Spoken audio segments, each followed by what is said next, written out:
ذو النزم قوني شطيرا في بلاد الحجم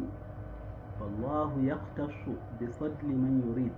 والله ذو الفضل العظيم والمريد قد قال في هذا المجال الأمجد خديم طاء المالكي أحمد ولم صاحب الفايدة يتي wato kada zubin irin tsarin waƙa na da na yi cikin nasiha ga 'yan uwa a wannan littafi mai suna ruhul adab kada ya ruɗe ka ce saboda na iya ko kuma na gwanance silar aka kana mini asada ba za ka min biyayya ba kada ka yaka sabila da mutanenmu na yanzu mafi akasari za ka ga suka yi ma junansu hasada a bisa ga fadalar da Allah ya mabawa ko kuma kauni sagiran fi biladil ajal kasantuwa na ni yaro ne matashi ne mai shekara 21 kada ya ruɗe ka ce ya za a yi ce yaro yi irin wannan kokarin ya rubuta littafin da tana cike da dukkanin bayanai gwalagwalai ga shi duka baiti in ka ɗauko za ka ga tana daidai da aya ta Alƙur'ani in ka ɗauko kuma za ka ga tana daidai da hadisin manzo Allah bata kauce ba sai ka ce ai yaro ne ba zan bi maganar shi ba zan wasa yaro kaka yaga ko kuma ka ce gari na ni ba balarabe ba ne ko kuma ni ba ɗan garinku ba ne silar aka ba za ka yi amfani da abin da aka gaya maka na bin Allah littafin ba kada ka yi aka ya ce ka sani wallahu ya tasu bi fadli man yurid Allah yakan keɓanci wadda ya ga dama da fadalansa Allah yakan ɗau fadalansa ya bai wadda ya ga dama Qur'ani Allah yana gaya maka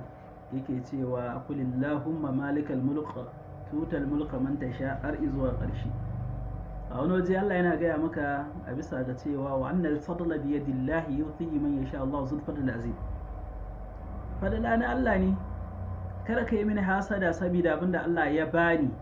na faɗi a cikin wannan littafin Nisha Ibrahim wallahu zul fadl azim wal murid Allah ma bocin fadala ne mai girma mai nufi ne akan bayinsa akwai abinda Allah yake da shi wanda ya bayo bayansa ya ba ma wani kuɗi don ya amfani al'umma ya bai wani sarauta don ya tsare haƙoƙan jama'a ya kiyaye musu dukiyoyinsu ya ba ma wani mulki ya ba ma wani kowa da abin da aka ba shi an ba ma wani ilimi da ya amfani al'umma ba duk abin da aka baka an baka ne don ka amfanar da al'umma wadda kala fi hazal majalil amjad hakika ya faɗi a cikin wannan wato bigiri mafi girma malamu sa'ibul faidati kenan hakika ya faɗi a cikin wannan fagen al'amjadu mai girma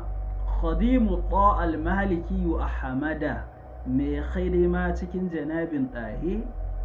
khidimar shehu ibrahim a cikin annabi ne farkon rayuwarsa tsakiyar rayuwarsa ƙarshen rayuwarsa al-maliki wanda yake wato maz'aba ta malikiya ahmada wadda yake bin ɗarika ta shehu tijjani abul abbasi falaisa yaqsibu sawadu jismi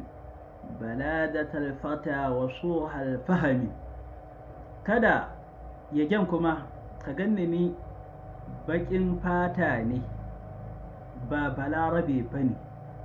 sai ka ce ai dalilin aka wato ka dinka nuna ainihin mummunan fahimta zuwa gare ni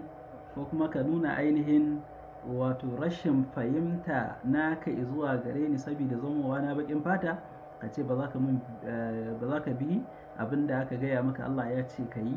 annabi ya ce ka yi ba zamowa na ni mai bakin fata ne sannan bacin aka wato kana zaton ni balidi ne wato wadda bai gane komai ba wato balidantakar saurayi ko kuma mummunan fahimta kada duka gaba ɗaya ya zanto ya jayo maka asada ko wani abu ka ji ba za ka bi abin da aka gaya maka cikin Allah da manzansa ba aqulu qawli hadha wa astaghfirullaha al-azim li wa lakum